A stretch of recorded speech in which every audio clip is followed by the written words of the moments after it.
desa yang terletak di pedukuhan yang sangat terpencil yang jauh dari desa modern. Di desa yang kering, kerontang terdapat penduduk yang mempercayai bahwa mereka keturunan dari Ki Secamengala, seorang brumoca yang dianggap sebagai nenek moyang mereka. Serintil merupakan anak yatim piatu sejak Serintil hidup bersama kakek dan neneknya. Serintil mempunyai teman yaitu Rasus, Warta, Darsun. Ketiga temannya senang sekali melihat Serintil menari bak ronggeng. Meskipun Serintil masih kecil, dia sangat mahir menar. Kemampuan Serintil menari diketahui kakeknya dan ia menyampaikan ke Kartareja, seorang dukuh ronggeng. Pada saat itu, Serintil masih berusia 11 tahun. Merupakan peristiwa yang ditunggu-tunggu oleh penduduk desa Dukuh Paruk. Kemampuan menari Serintil menghidupkan kembali tradisi yang selama ini hilang. Sebagai adat Dukuh Paruk untuk menjadi ronggeng Serintil harus melewati tahap yang tidak mudah. Serintil harus diserahkan kepada dukuh ronggeng karena ia harus mendapatkan perawatan khusus. Serintil juga harus dimandikan di depan makam Ki Secamengala dan terakhir proses buka kelambu. Proses ini Serintil harus menyerahkan keperawanannya kepada lelaki manapun yang mampu memenuhi syarat yang ditentukan.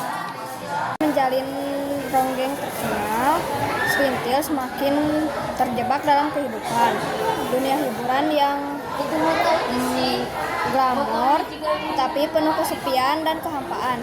Dia tetap merindukan cinta sejati dari Rasus, pemuda yang dulu sangat dekat dengannya.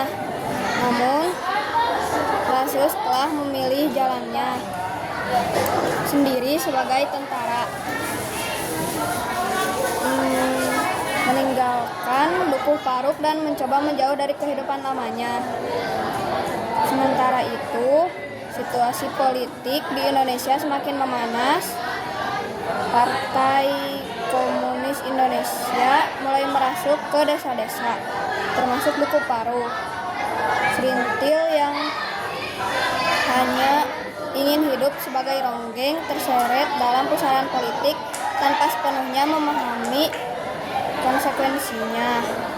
Ia dimanfaatkan oleh kelompok tertentu sebagai alat propaganda karena ketenarannya dianggap dapat menarik dukungan masyarakat desa. Rasus yang bertugas di militer melihat perubahan di Dukuh Paruk dengan perasaan khawatir. Ia merasa bertentangan antara tugasnya sebagai keamanan dengan perasaan cintanya kepada Serintil. Namun, mereka semakin sulit terwujud karena perbedaan jalan hidup yang semakin lebar. Puncak konflik terjadi ketika gerakan politik yang mendukung komunisme mulai diberangus oleh pemerintah. Dukuh Paruk menjadi sasaran pembersihan dan Serintil yang dianggap berhubungan dengan kelompok itu mengalami penderitaan. Dia ditangkap, disiksa dan kehilangan semua yang pernah dimilikinya, termasuk kebanggaannya sebagai ronggeng. Buku kedua ini menggambarkan betapa kerasnya kehidupan di tengah perubahan sosial politik yang tak bisa dihindari. Serintil akhirnya menyadari bahwa dunia ronggeng yang selama ini dianggap sebagai jalan kebebasannya justru menjebaknya dalam nasib yang tragis. Setelah peristiwa tragis dalam buku kedua, Serintil kembali ke Dukuh Paruk dalam keadaan hancur baik secara fisik maupun mental.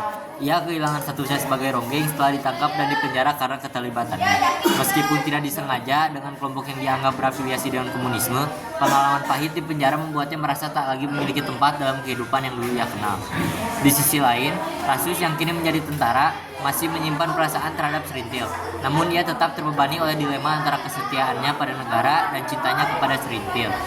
Ia menyadari bahwa dunia mereka sudah berbeda, dan meskipun hatinya masih terlambat di Duku Paru, ia merasa tak bisa kembali seperti dulu. Serintil berusaha menjalani kehidupan baru, tetapi ia merasa terasing di masyarakat Duku Paruk yang kini telah berubah. Ia mencoba untuk meninggalkan masa lalunya sebagai ronggeng dan mencari makna hidup di luar tarian dan kehidupan panggung yang pernah menjadi dunianya. Namun bayang-bayang masa lalu terus menghantuinya dan ia merasa kehilangan jati diri. Dalam perjalanan mencari kedamaian, Serintil menghadapi banyak tantangan. Ia berusaha menjalin hubungan baru dan berharap menemukan kebahagiaan sederhana. Tetapi luka-luka batin yang mendalam membuatnya sulit untuk benar-benar lepas dari masa lalunya.